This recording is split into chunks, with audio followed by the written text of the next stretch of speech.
Welcome back, everyone, to the Million Dollar Landscaper podcast. Now, as landscape business owners, we're always looking for ways to get things done quicker, more efficient, all while trying to maintain our high level of quality service that we do. And a lot of times, we look at using different pieces of equipment, different tools, and even different software programs to help do that.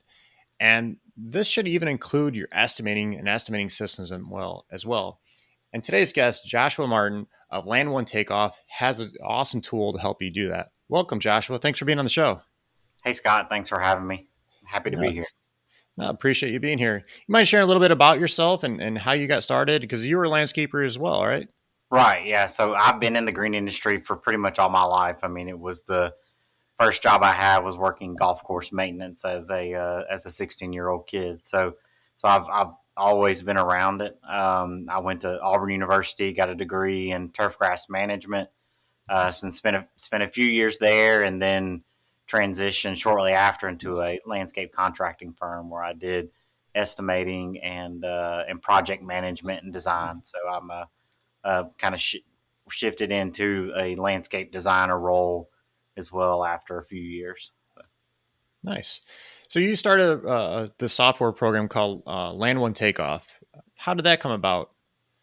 Yeah, so back in towards the in 2017, really, I think is when I began with the idea. So we were doing at our company, we were doing everything by hand. So not a lot of digital processes. We had Clip was our program for scheduling crews, and beyond that, we used Microsoft Office. So that was kind of our main softwares that we used. And so I really was looking to kind of up our game, both in design a little bit, but then also takeoff. We did a lot of bid build construction work, a lot of large commercial work, and we were doing that by hand, measuring with a scale and a digital scale and converting those things. So I was looking to do something a little bit faster. We wanted to be faster in what we were doing because we had a lot of bids coming in, and then more accurate too.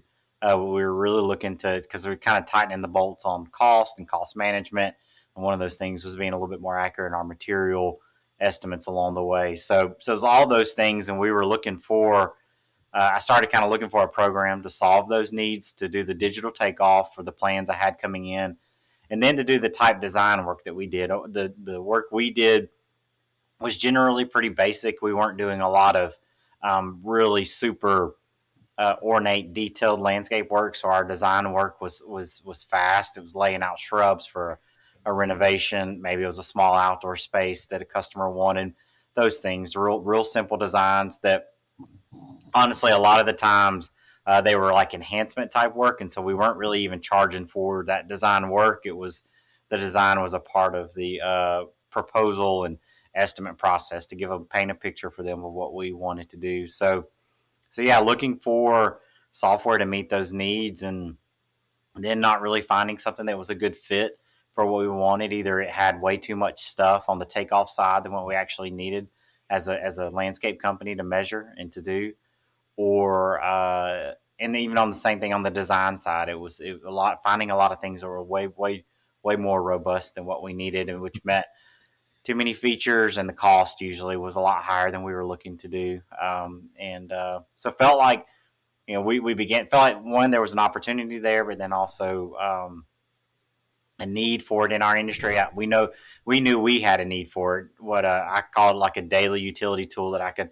hop in and measure things, whether it was a property or a construction project, but then also could mock up and do some quick designs and visuals for a customer. So that started the process, and in 2017, getting it developed, and then by 2018, was starting to roll it out, implement it fully in our business, and then started getting a handful of other folks to test it and use it in their landscape companies and give us feedback on it, to where, by the middle end of that year, we were starting to sign up paid customers. So for me, it was a side gig for a long time. I still did landscape contracting, and then I would take some time off to go to a trade show here and there to sell the software and get other people on it and using it and giving us feedback, because that was one of the most important things for me as well, and still is for our company, is that we're building a tool that actually our industry needs and wants, and it solves an actual pain point that people have on a daily basis as landscapers. I love that. I love the story how you saw a need for it and just took action on it and started creating that. That's awesome.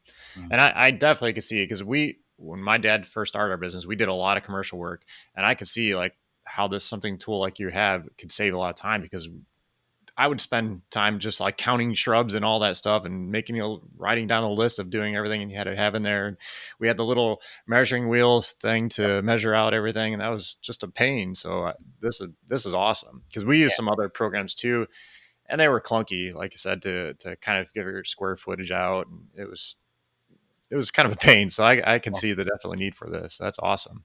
Yeah, it's kind of we say that all the time. Like we don't believe we believe there's no better industry than our industry. I mean, I think that the NALP has done some.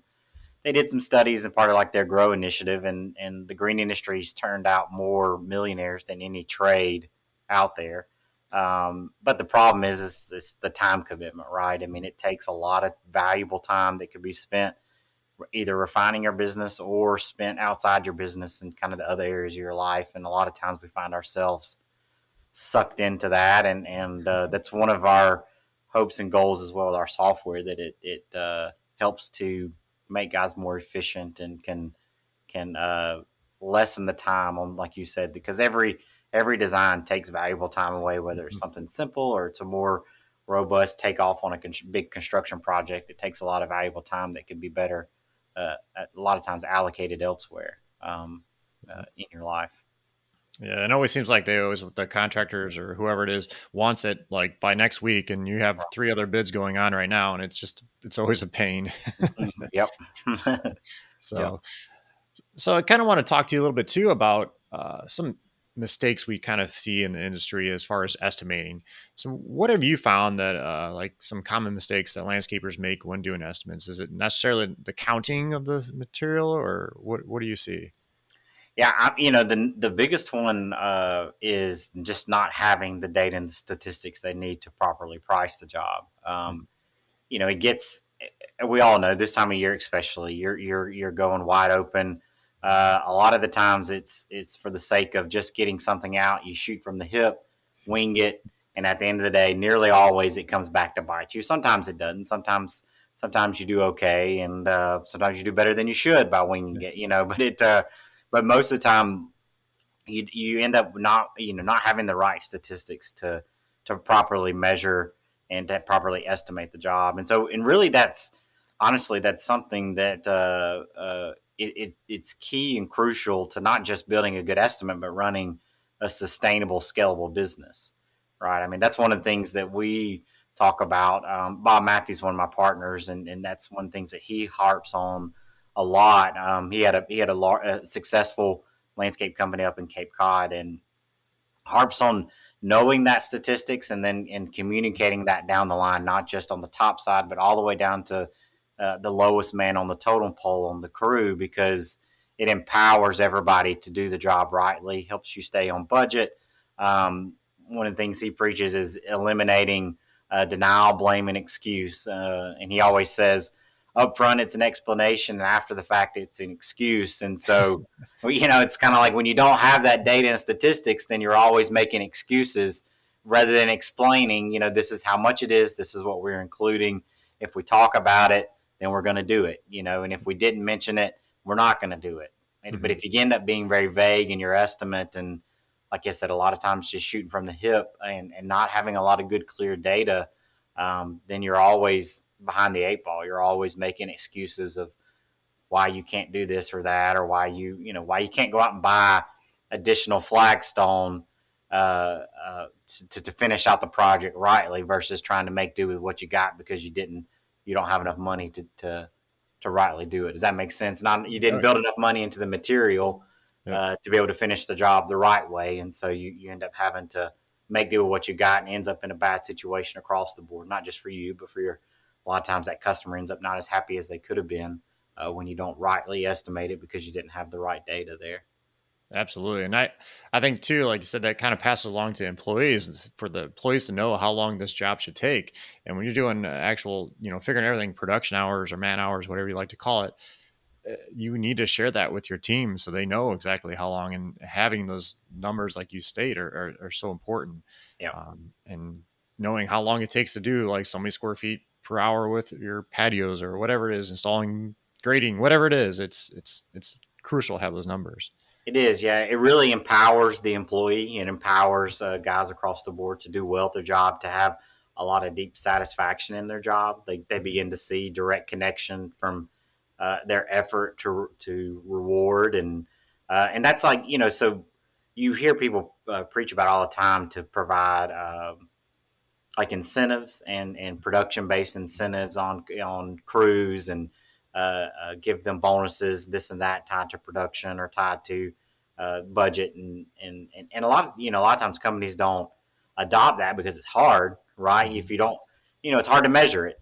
And so what we found is a tool like ours, and any sort of good estimating process allows that incentive reward program to really happen, because now you've got the statistics you need to empower the crew, to show them, and then to really measure, and it makes them better, helps them always to be improving, helps people who are struggling to get better, helps guys that are really really good to continue to elevate their level, and it makes it fun. It does, it kind of starts to allow the job to be a lot more rewarding for everybody, because it's not just about uh, it's just clear. You have a clear connection, like I said, to effort, to reward. And when people have that, they have some autonomy in their job to achieve that, then it really makes a big difference on creating a good culture in your business, and a culture that's scalable. Mm-hmm. Yeah, I couldn't agree with more. And like we see it like on our end, a lot of people just want to give a bonus just to give a bonus, and but there's nothing to back it up. There's nothing there. They're just, I'm going to give them $1,000 bonus or $2,000 bonus, but you need to set a goal for them. If you get this job done in so many hours or whatever it is, and consistently do that and track all that, Yeah. you have a way of doing that now.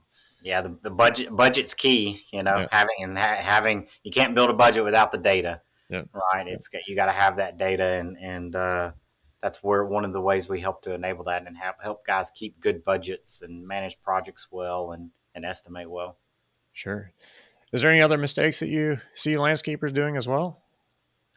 Yeah, I know for me, one of the things that often I did, some of the biggest mistakes I made was not valuing the proposal enough, and the presentation of that proposal early on.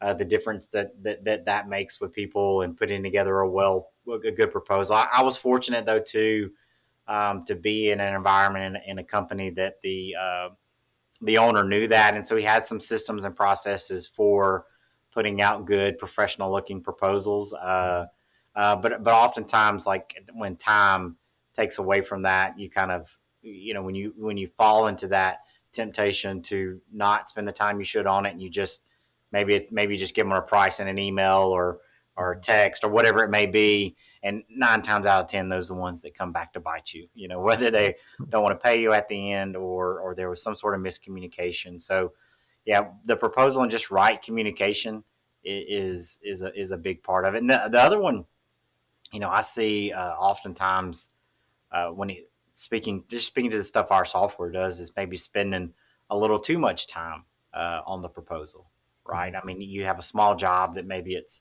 $5,000, and if you spend 4 or 5 hours designing a four or $5,000 job, because you want to create this awesome 3D walkthrough for the customer, like you've already lost money. Maybe it was fun doing it, but at the end of the day, you probably spent a little bit more time in a clean, professional overhead drawing. Something really simple probably would have won the job just as quick and fast. So it's just about, I mean, the part of drawings with proposals is you just want to be able to rightly communicate in a professional way to the customer that you're capable to do the job.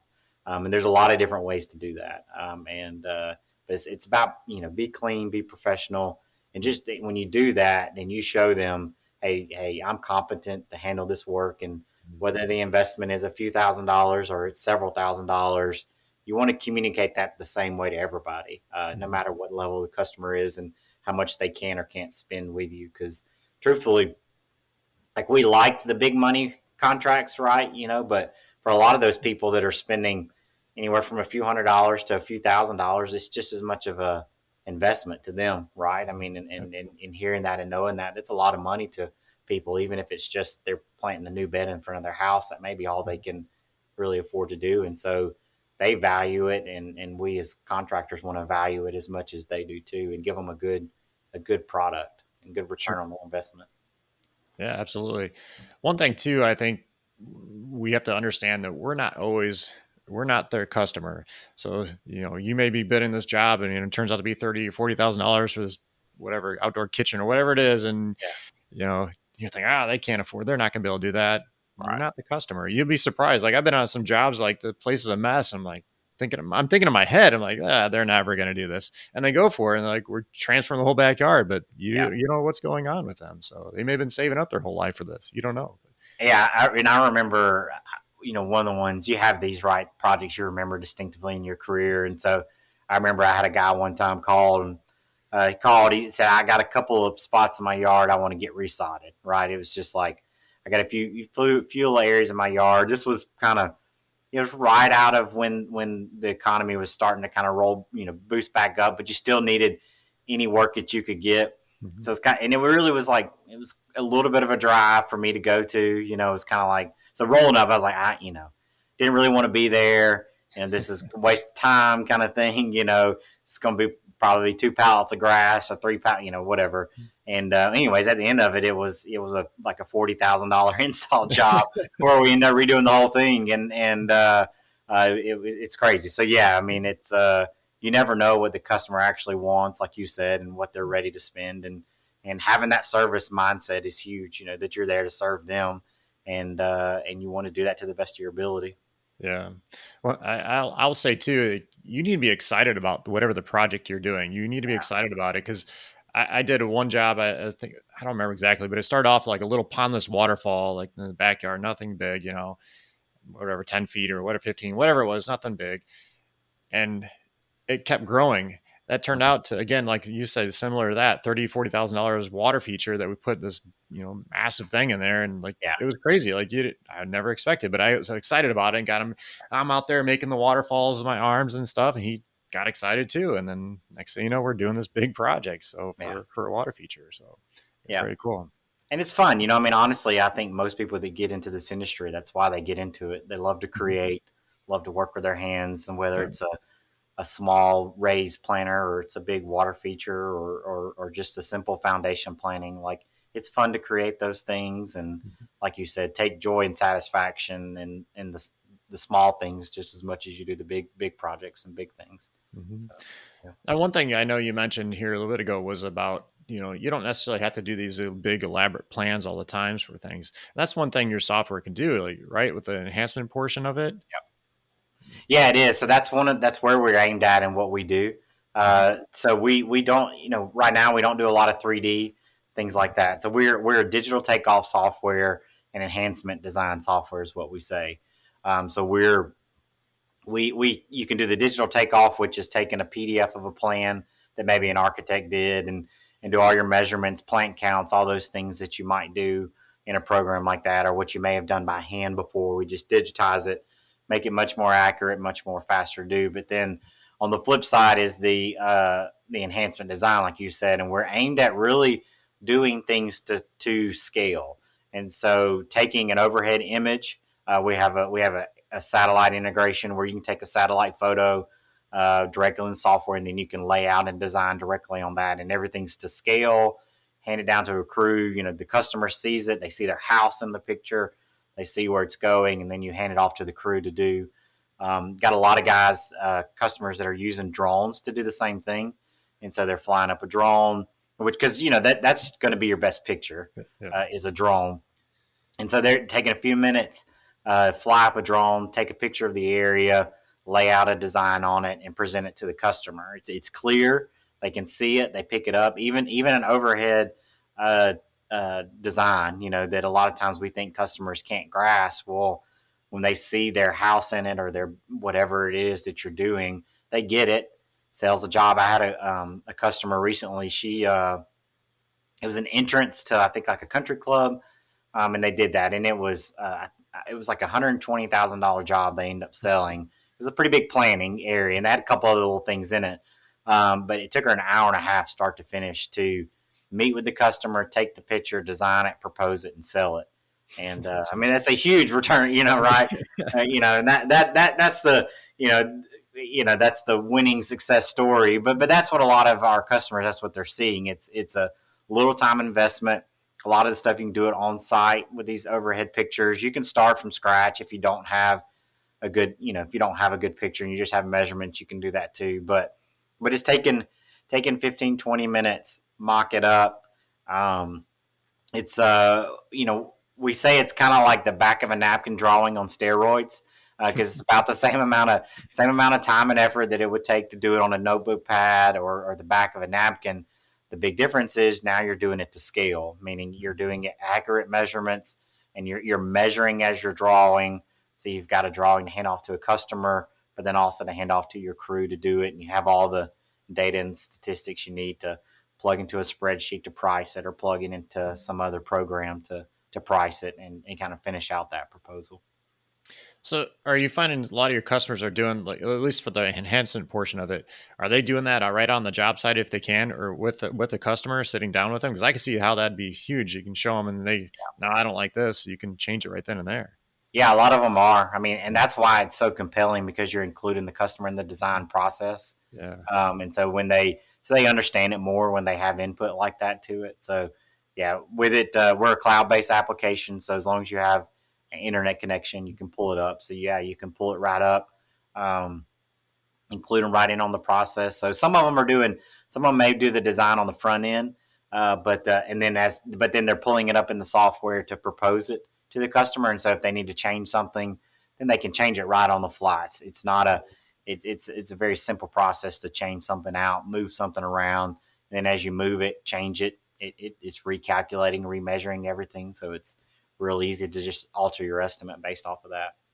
That's very cool. Yeah, I can definitely see the benefit of that, because there's been times you talk to the customer about it, you get an idea, then you go back, design it, and they come back, no, I don't like this. Yeah, And you got to go back, redesign it again. So I could definitely see the bonus to that.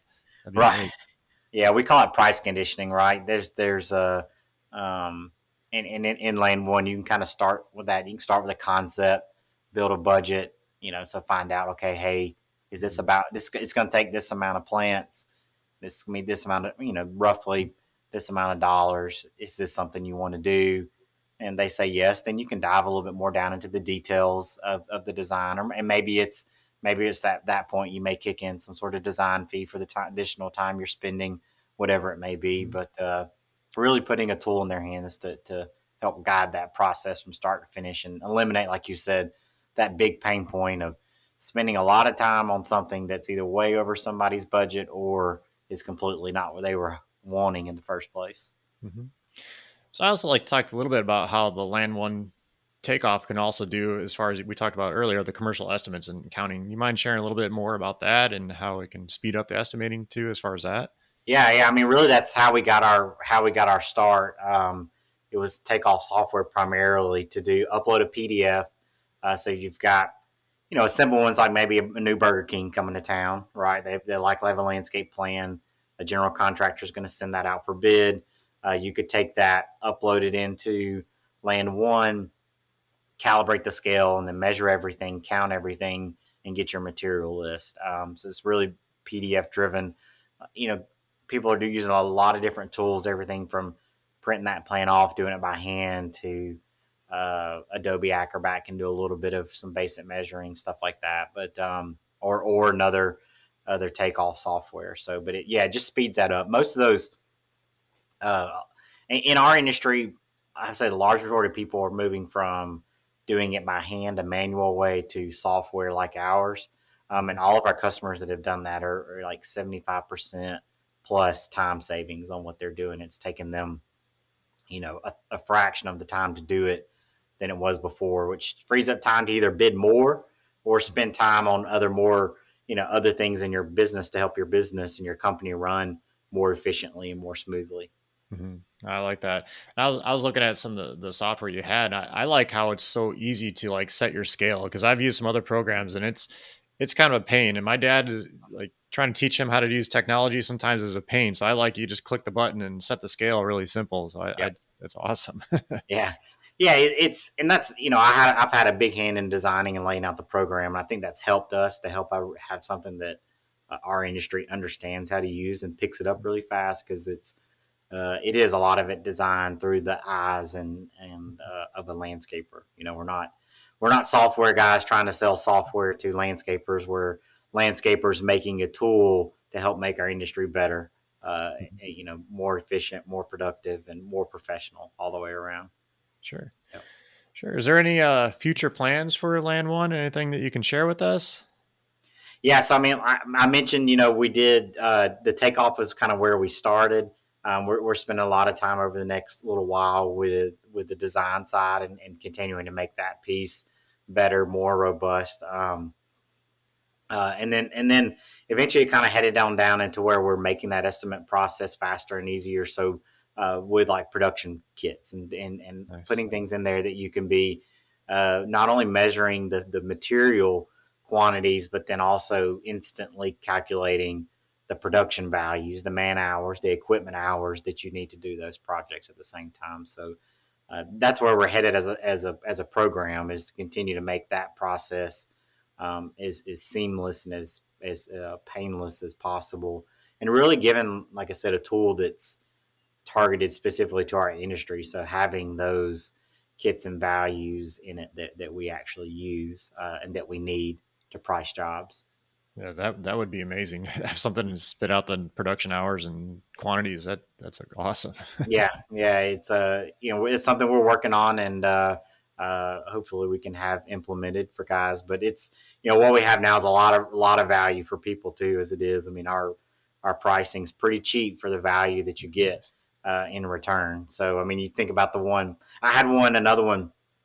Uh, they sold a $40,000 enhancement job off the software, and they said we would not have sold this if we didn't have your software. It'd still be sitting on the table waiting on a design, right? And so he did it in about a day, turned it right around to the customer and sold and closed the project.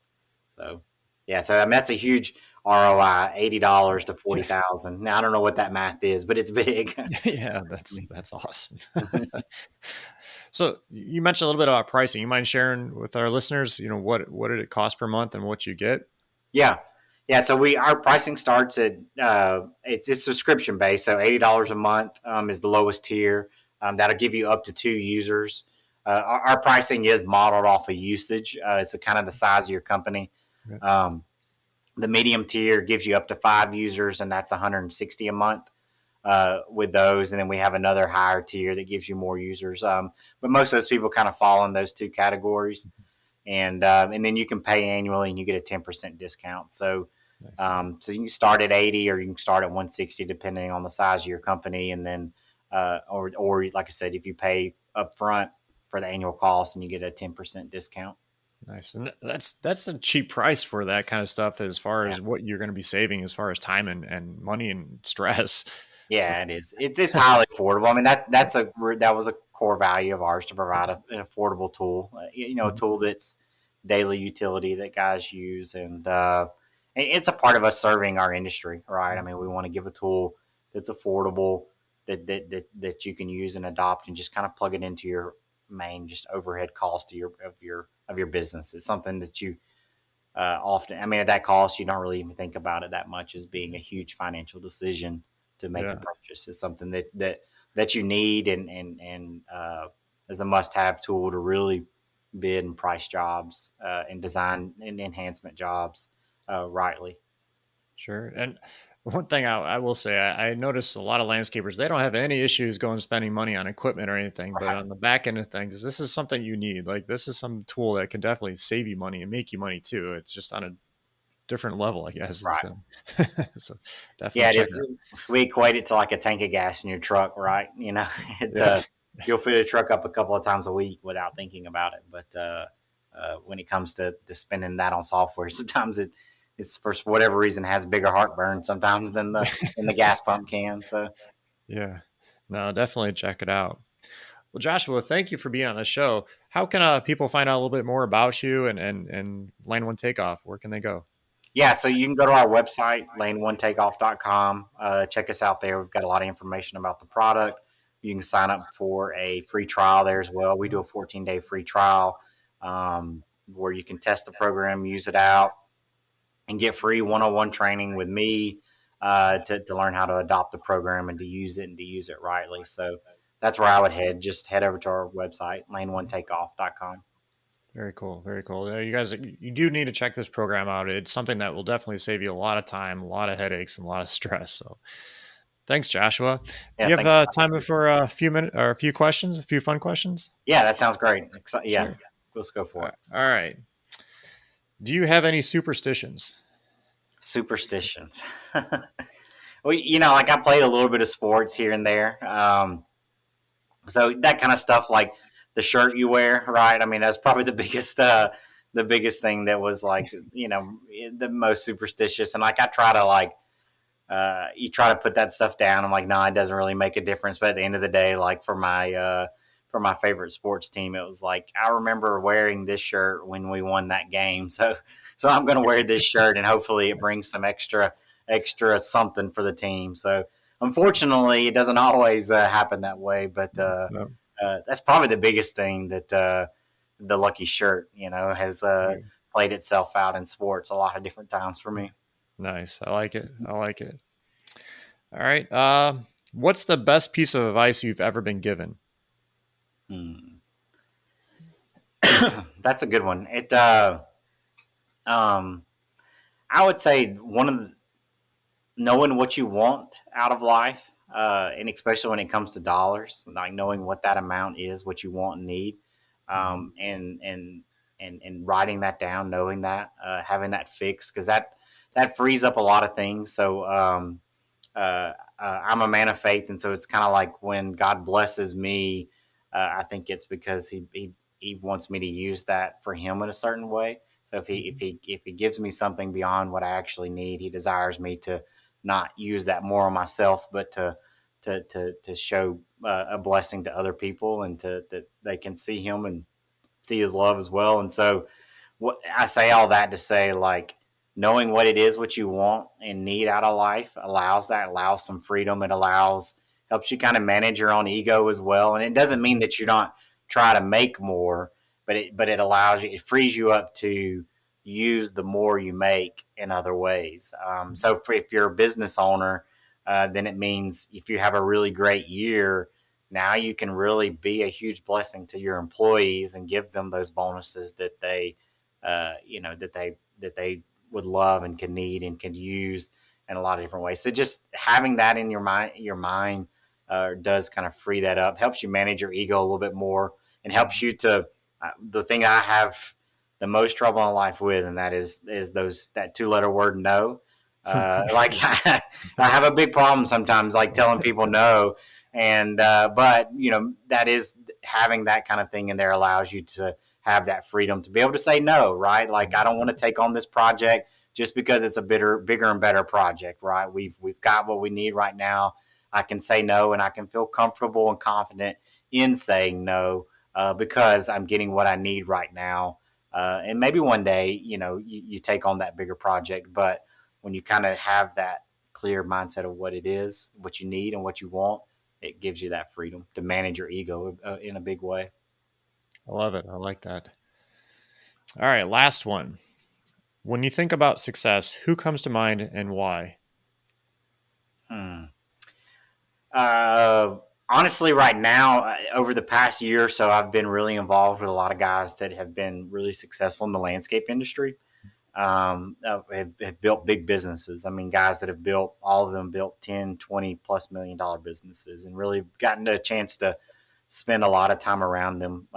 Bob Maffey, Ben Collinsworth, Toby Massengale, and John Muni are 4 of them that I've really uh, been around. And so the success part has not been, as I've been around them more, has not been that they monetarily have built these large companies, but common thread through all of them is how much they care about their employees, and how they've built their business the right way around, you know, providing, being a benefit and a blessing to their employees, caring about the growth of them, and then caring about the quality of product that they put out. Right, they're not putting out uh, a, a half project just because they're trying to cut corners and make the most dollar. Like they have a high view of quality and success. And so seeing that, seeing how they've been able to build really, large, successful companies, yet maintain that stroke of quality and care and concern for their customers.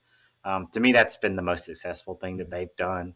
Right. I mean, you have had even an opportunity to meet some of their employees along the way, and that's they all sing the same story. They all love working for them, and really know how much they care for them and how much they're there to benefit them. And that's a huge success. I think that's the kind of success that leaves a legacy and that lasts longer than our time here on earth and lasts longer than your time as a company at the 40, 50 years. If you have the fortunate benefit to have a lifetime company, having that sort of impact is generational, and it's a huge success. So I've seen that those group of guys. I've seen that from the consultants that poured into them, and then seeing how the reaction those consultants have, but then just seeing that success story and that common thread out of a group of 4 or 5 guys be the same. It's been cool. It's been for me, a guy been in the industry for a while. Seeing that in a real way has been refreshing, and like I said, just cool to see that happen and it play itself out in a large company like that. I like that. Do you find it too, like bringing you up and getting you excited and keeping you motivated too, being around those people? Yeah, it Yeah. does. Yeah, it does. Right. Yeah. I mean, it motivates you to be better. It motivates you to strive harder to build something, where you can have impact on people, in a way, impact on employees and impact on customers. It does. It motivates you all the way around. And it's a fun environment to be a part of. And if you've either had the opportunity to do that, you know that. But then also, if you're a guy that's out there, you've got your business and you're starting it, having that mindset is huge. Like that. Mhm. That's we all know the labor struggles right now, the difficulty to find it, Yeah. and I think that's going to be more and more important as it goes on. That you're providing a place that people like. It's not just about the dollars they make working for you, but there's a joy and satisfaction that they get out of working for you. That's the job, and then also the growth and the personal growth they get from working at a company, and they see the genuine care that you may have as a business owner for them, and so like you're leading, you're not pulling them along the way, but you're pushing the wheelbarrow alongside of them. So Yeah. No, that makes a huge difference in just building the culture, and it yeah, draws people into your business. We it found. does. Yeah, it Yeah. does. Culture's huge. I mean, Yeah. a healthy culture in a business is huge to creating, like getting to that $1 million mark and beyond is it's huge Yeah. to implement that early on. The earlier you can do that, the better. Even if it's just you, it seems a little bit corny sometimes. If it's just you doing it, right? I remember sitting down. The E Myth is a book that kind of implements that strategy, and it is a little bit it's kind of, I say, corny when you're sitting down and you're the only one filling all those roles, right? You're Yeah. you're crafting them out, but having that in your mind and the sooner you can do it, the better, because it's going to make it scalable. It's going to help you get to where you want to be faster. So when you have that in there, you're not figuring it out on the fly. You have a clear vision and plan and process in place, and you're just at that point, it's just implementing strategy. So Yeah. Yeah. I agree. I agree. All right, Josh. Well, thank you very much for your time today. Appreciate you being on the show, and look forward to chatting with you more in the future. for sure. Thanks, Scott. I appreciate you having me. If any of your listeners ever need me, they can send me an email, reach out to me at any time. So happy to help, not just with software, but if they have questions in general about the landscape world, I'm happy to be that resource to anybody. So it's a lot of fun. Thanks for having me, and thanks for all you do for our industry. I know a lot of guys really look up to you, and you've created a good following too. That's really making an impact and helping people better at be better landscapers. Yeah. And so I appreciate you, and thanks for doing that as well. Yeah. Thank you. Thank you. All right, Josh. Well, we hope you have a great day, and we'll be talking to you soon. Thanks, Scott. You too.